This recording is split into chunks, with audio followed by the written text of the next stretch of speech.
Finalisti dei 100 farfalla assoluti maschili: Cristian Ferraro al miglior tempo 55.03, con lui in finale. In the final of men 100 meter fly, Mattia Santi, Robert Svogar, Davide Casarin, Pietro Zinna, Alessandro Franceschin, Ljubko Angelovski e Enrico Santi 59.22, sotto il minuto per l'accesso alla finale assoluta maschile.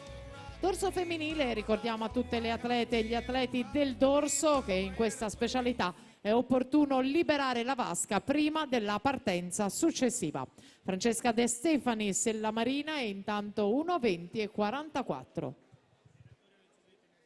Ok, quindi mi confermo